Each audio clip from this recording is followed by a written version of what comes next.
성경에는 우리에게 잘 알려진 몇몇 교회들이 소개되어 있습니다. 이 교회들은 오늘날의 현대 교회가 본받아야 할 만한 탁월한 영적인 교훈과 특징들을 거울로서 남기고 있죠.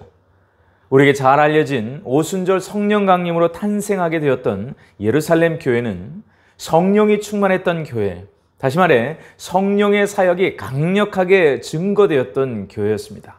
그래서 사도행전 2장은 바로 예루살렘 교회의 영적인 특징을 구체적으로 이렇게 기록하고 있죠. 사도행전 2장 43절로 47절은 말씀합니다. 그들이 사도의 가르침을 받아 서로 교제하고 떡을 떼며 오로지 기도하기를 힘썼으며 기사와 표적이 많이 나타나 믿는 사람들이 다 함께 있어 모든 물건을 서로 통용하고 재산과 소유를 팔아 각 사람의 필요를 따라 나눠주며 날마다 마음을 같이하여 성전에 모이기를 힘쓰고 집에서 떡을 떼며 기쁨과 순전한 마음으로 음식을 먹고 하나님을 찬미하며 또 온 백성에게 칭송을 받으니 주께서 구원받는 사람을 날마다 더하게 하시니라. 아멘. 바로 이 장면은 오고는 세대 가운데 교회의 진정한 모습은 한 성령 안에서 사랑으로 하나 되는 사귐의 공동체임을 나타내는 대표적인 장면이 되었습니다. 우리는 이것을 가리켜 코이노니아, 바로 교제와 사귐이라고 말씀하죠.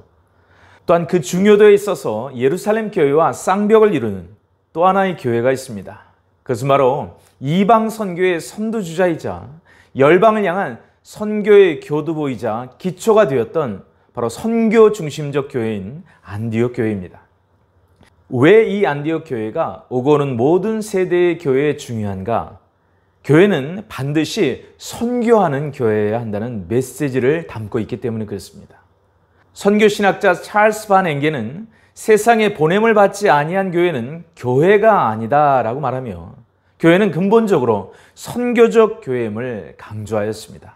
특별히 21세기 교회가 이 선교적 교회의 정체성을 강조되어야 하는 이유는 무엇일까요? 마태복음 24장 14절 말씀의 예언처럼 이 천국 복음이 모든 민족에게 증거되기 위하여 온 세상에 전파되리니 그제야 끝이 오리라 말씀하셨기 때문입니다. 여기서의 끝이란 예수님의 재림의 때를 의미하는데 주의 길을 예배하는 가장 우선적인 선교 요건, 그것은 바로 다름 아닌 천국 복음이 모든 민족에게 전파되는 선교이기 때문입니다. 성령으로 충만한 예루살렘 교회, 그리고 선교 중심의 안디옥 교회와 함께 오늘 소개할 또 하나의 중요한 교회가 있습니다. 그것은 바로 마지막 때의 교회를 나타내는 7개의 교회 중에 하나인 서머나 교회입니다.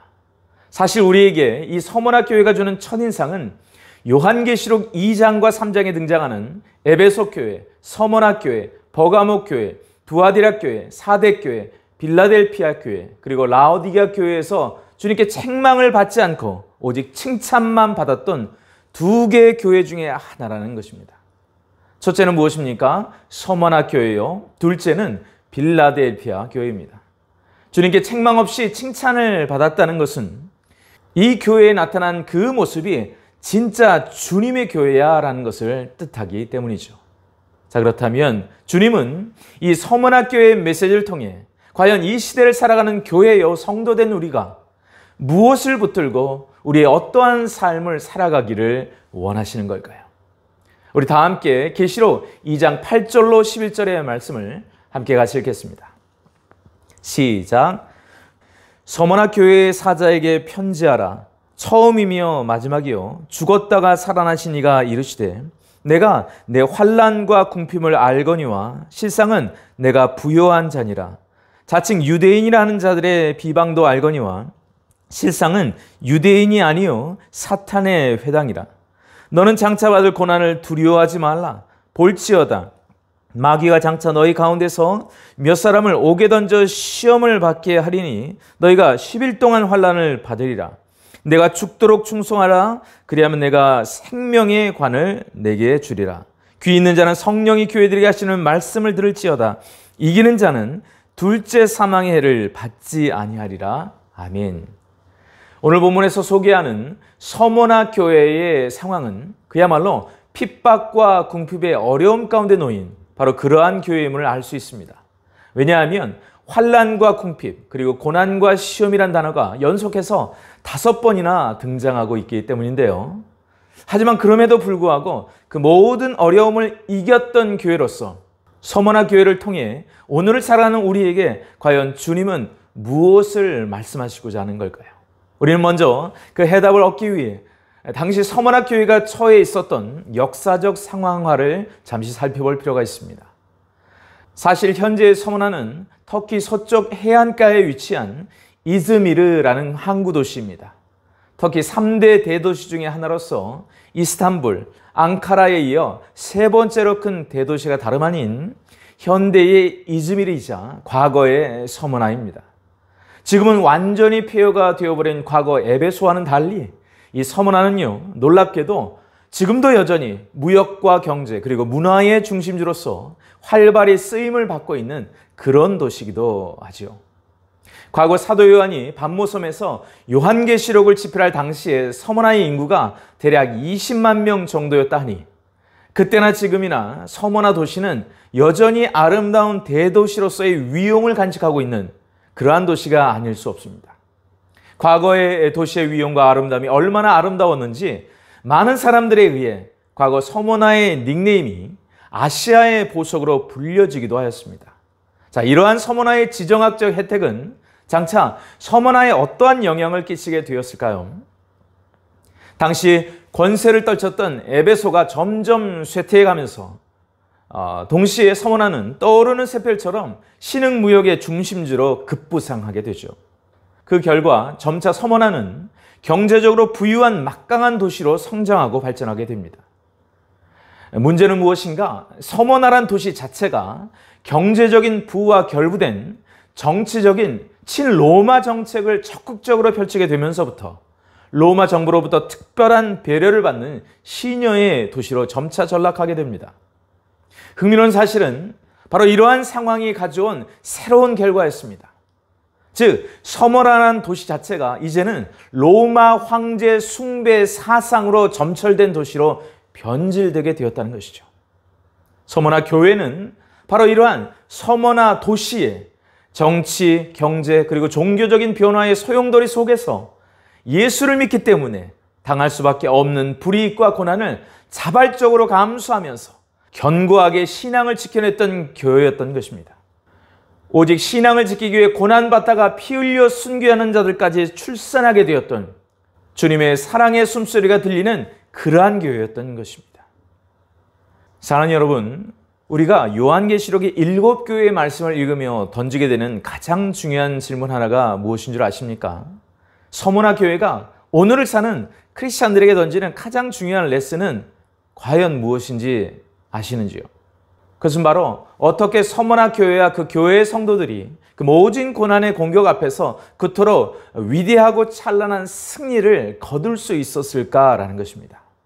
오늘 본문은 바로 3가지 측면에서 서머나 교회의 승리의 비결을 우리에게 소개하고 있습니다. 우리 다 함께 계시록 2장 9절의 말씀 한번 같이 읽겠습니다. 시작. 내가 내 환난과 궁핍을 알거니와 실상은 내가 부유한 자니라 자칭 유대인이라 하는 자들의 비방도 알거니와 실상은 유대인이 아니요 사탄의 회당이라. 아멘. 우리 신앙인들이 남이 알아주지 않는 고통 가운데 있을 때 가장 큰 위로가 되는 해답은 무엇입니까? 사람은 알지 못하지만 우리 주님은 나의 모든 사정을 알아주신다는 그 위로 아니겠습니까? 아무도 내 마음속 깊은 내면의 두려움과 외로움을 알지 못한다 할지라도 언제나 나를 떠나지 않으시는 그 주님께서 사랑하는 나의 아들아, 사랑하는 나의 딸아, 내가 너의 아픔을 안다. 너의 상황을 알고 너의 외로움을 안다. 라고 세밀한 음성으로 말씀하시며 함께 눈물로써 공감해 주실 때 우리의 영혼은 진정한 위로와 회복을 경험하게 됩니다. 황제 우상 숭배 사상이 팽배해서 이제 교회가 도시에서는 발붙일 곳 없는 극심한 영적 핍박의 상황 속에서 서머나 교회의 성도들이 믿음으로 승리할 수 있었던 유일한 해답은 무엇이었습니까? 주님이 우리의 고통을 아시고 우리의 궁핍을 아신다라는 위로의 말 때문이었습니다. 사랑하는 성도 여러분, 서머나 교회의 사정은 단지 1세기 만의 이야기는 아닙니다.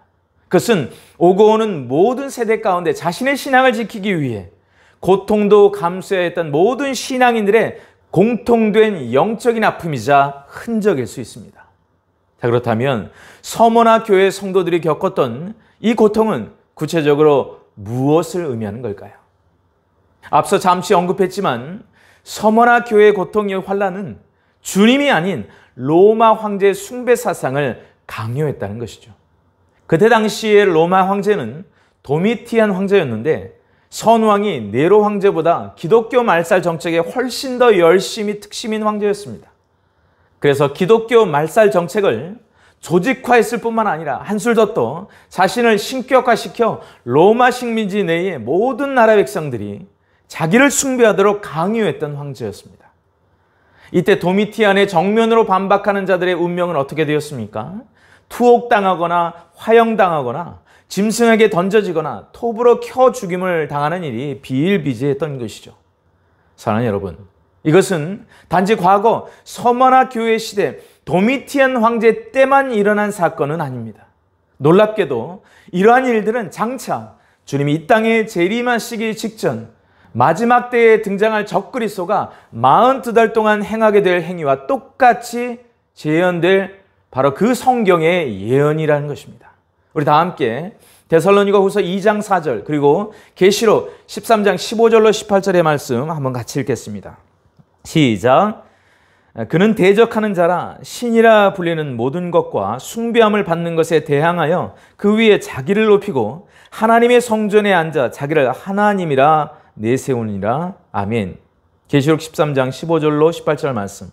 그가 권세를 받아 그 짐승의 우상에게 생기를 주어 그 짐승의 우상으로 말하게 하고 또 짐승의 우상에게 경배하지 아니하는 자는 몇이든지 다 죽이게 하더라. 그가 모든 자, 그 작은 자나 큰 자나 부자나 가난한 자나 자유인이나 종들이나 그 오른손에 이마에 표를 받게 하고 누구든지 이 표를 가진 자 외에는 매매를 못하게 하니 이 표는 곧 짐승의 이름이나 그 이름의 수라. 지혜가 여기 있으니 총명한 자는 그 짐승의 수를 세어보라. 그것은 사람의 수니 그의 수는 666이니라. 아멘. 무슨 말일까요?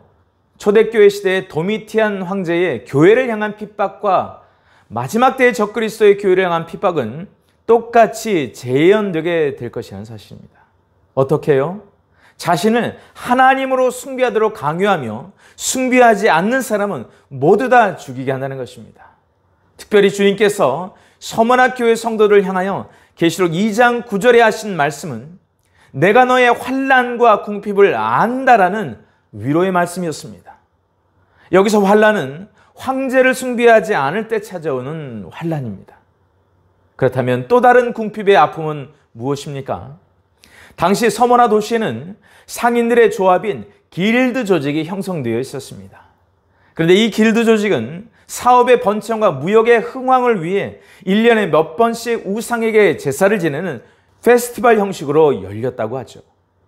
때문에 이 길드 조직에 참여하지 않았던 그리스도인들은 조직으로부터 외면을 당하기 일쑤였고 생계에 막대한 타격을 입게 되었습니다. 자, 그런데 마지막 때에도 적그리스도는 조직적인 시스템을 구성하여 어떠한 일을 벌이게 되는가? 다시 한번 계시록 13장 16절로 17절을 읽어보면 그가 모든 자, 그 작은 자나 큰 자나 부자나 가난한 자나 자유인이나 종들에게 그 오른손에나 이마에 표를 받게 하고 누구든지 이 표를 가진 자 외에는 매매를 못하게 하니 이 표는 곧 짐승의 이름이나 그 이름의 수라. 아멘. 다시 말해 적그리스도의 통제 시스템을 통하여 짐승의 표를 오른손과 이마에 받지 않은 자들에게는 매매를 못하게 한다는 것입니다. 이것은 서머나 교회 성도들에게 임했던 궁핍의 상황과 맥을 같이 한다는 것이죠.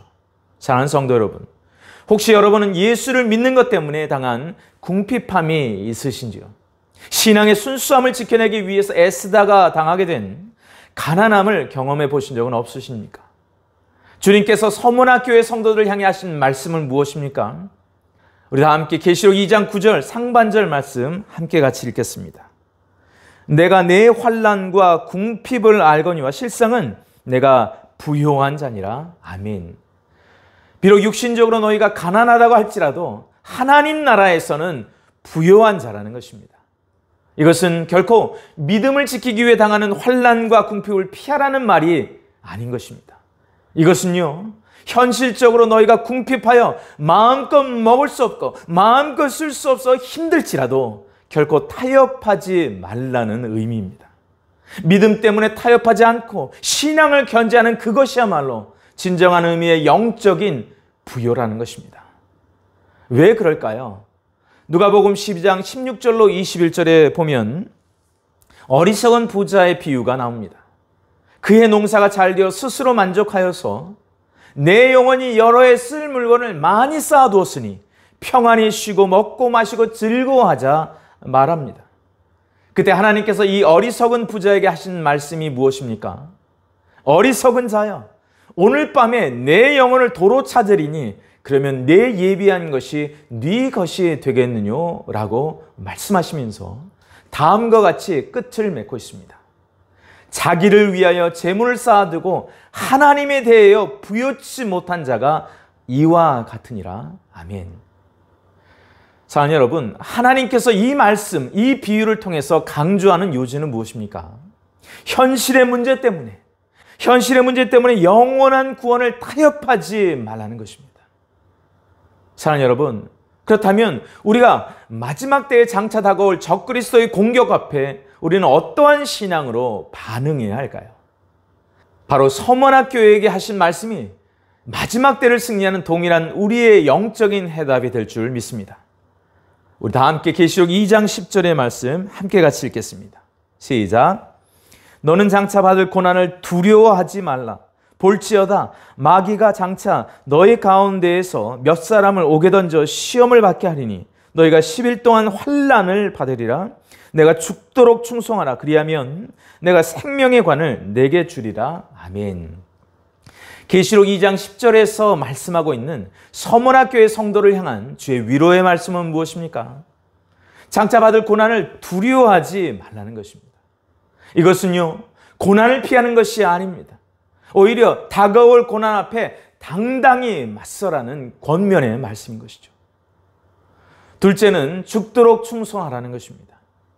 우리는 이 강력한 두 명령 속에 담긴 주님의 뜻 속에서 아주 중요한 사실 하나를 발견하게 됩니다. 그것은 바로 주님께 책망이 없는 교회, 주님께 칭찬만 받았던 서머나 교회라고 한다면 왜 굳이 저들에게 지금 겪고 있는 환난과 궁핍에 보태어서 앞으로 또 다른 환난을 주신다고 말씀하시는 것입니다.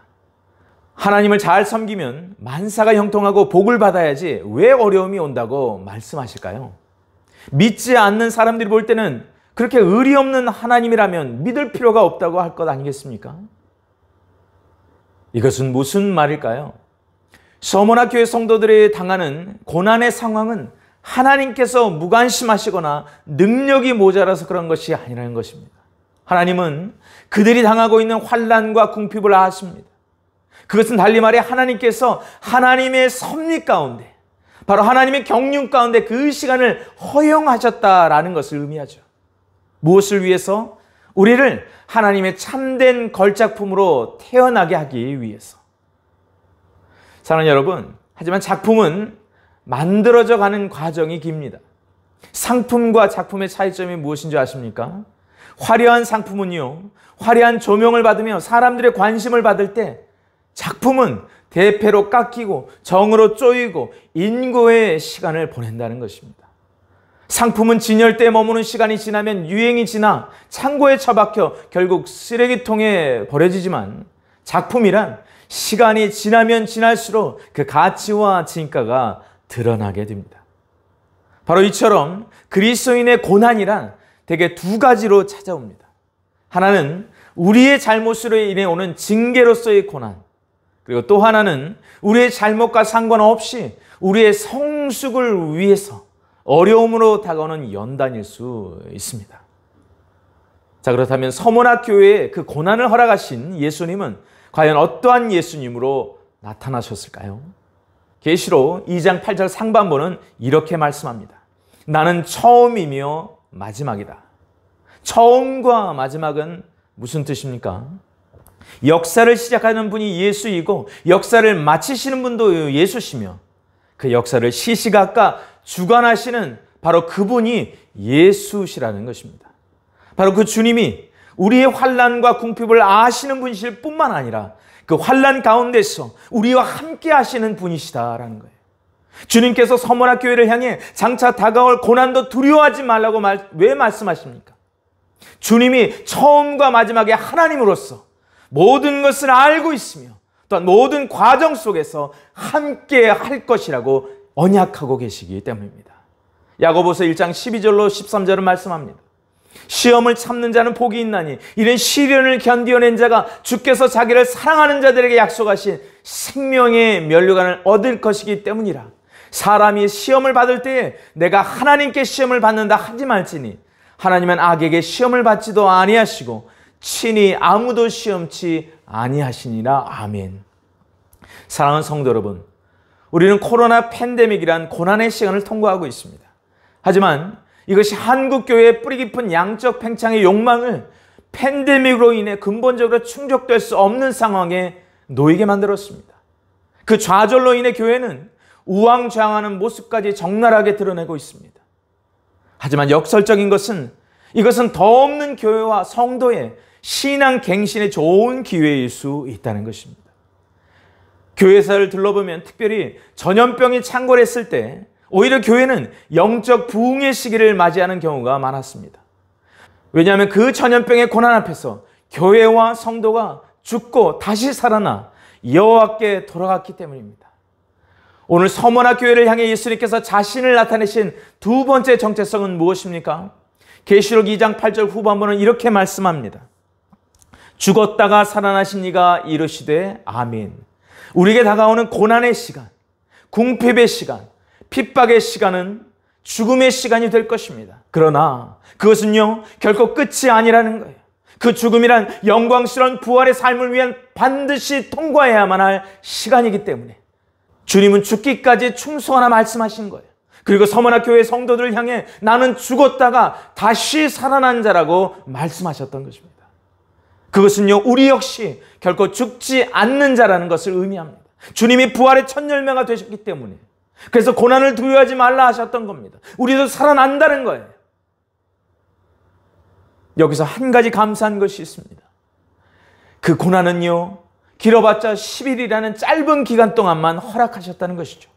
10이라는 숫자는 언제나 히브리인들에게는 만수입니다. 다시 말해 우리가 고통을 상당 기간 동안 받지만 결국 그 고난은 반드시 그 고난은 끝나는 고통이라는 사실입니다. 사랑하는 성도 여러분, 그렇습니다. 우리가 이러한 주님의 약속의 말씀을 기억한다면 우리가 부딪히지 못할 고난은 없는 줄로 믿습니다.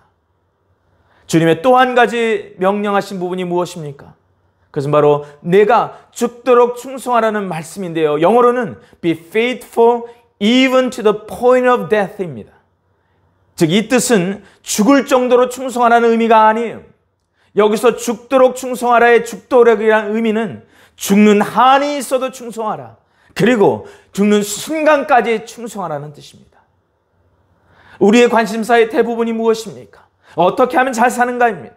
자녀들이 성공하는 것도 그들의 삶이 잘 살기를 바라는 것이며 분주하게 뛰어다니며 일하는 것 역시 사실은 잘 살기 위한 것입니다. 그것이 결코 나쁘다는 것은 아닙니다. 하지만요 오늘 서머나 교회가 주는 레슨은 어떻게 하면 잘 죽느냐를 깨달아야 한다는 거예요. 우리 인생은 길게 살아도 90이지만 잘 죽어야 무엇을? 바로 영원한 미래를 복되게 살 수 있기 때문입니다. 편안하게 죽음을 맞이하는 것도 중요한 문제일 수 있습니다. 하지만 보다 중요한 문제는 어떻게 죽느냐는 것입니다. 이것은 죽음의 방법을 말하는 게 아니에요. 오히려 죽을 때까지 충성할 수 있는가라는 것을 강조하는 것이며 오히려 생명의 면류관을 받을 수 있도록 죽어야 한다는 것을 의미합니다. 사랑하는 성도 여러분, 그러므로 죽도록 충성하라는 말의 진정한 의미는 죽을 때까지 믿음을 지키라는 거예요. 죽는 한이 있어도 주님을 포기하지 말라는 것입니다. 그리고 죽는 그 순간까지 주님을 사랑하라는 것입니다. 바로 이것이 본문을 통해 우리에게 말씀하시는 주님의 마음의 뜻과 생각인 것을 믿으시기 바랍니다.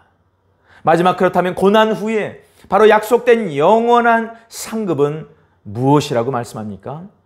그것은 바로 생명의 면류관입니다. 여기서 면류관에 해당하는 헬라어는 스테파노스입니다.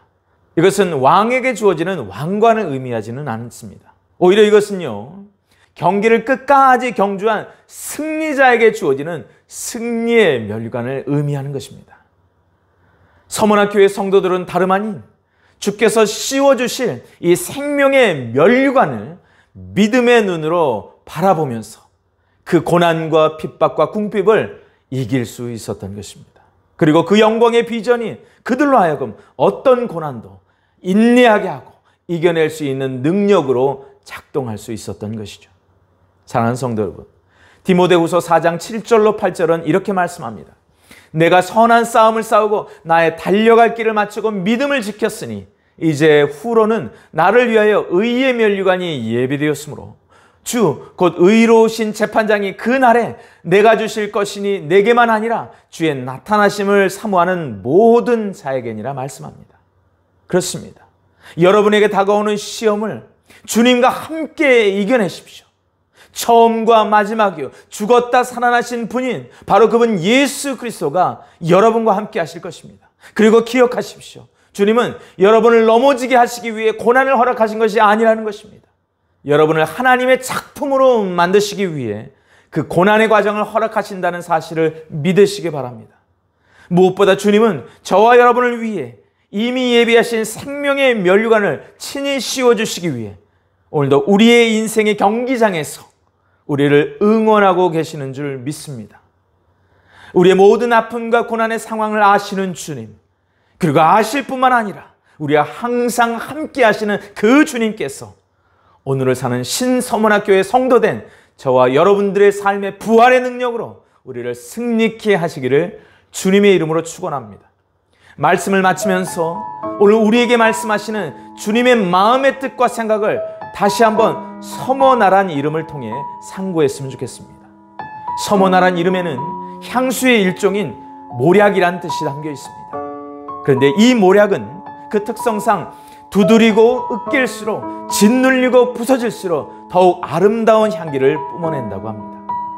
서문학교회가 오고는 모든 세대에 주님께서 기억하시고 주님께 칭찬받는 교회가 될 수 있었던 이유가 무엇일까요? 고난을 이기고 아름다운 복음의 향기를 바라는 승리하는 교회가 되었기 때문일 것입니다. 사랑하는 여러분, 이와 같은 마지막 때에 진정 이 세상을 변화시킬 교회와 성도는 누구일까요? 고난 가운데서도 아름다운 모략 향기를 바랄 바로 서문학 교회의 성도와 같은 분은 아닐까요? 바로 저와 여러분 말입니다. 함께 기도하겠습니다. 우리 기도할 때 이렇게 기도했으면 좋겠습니다.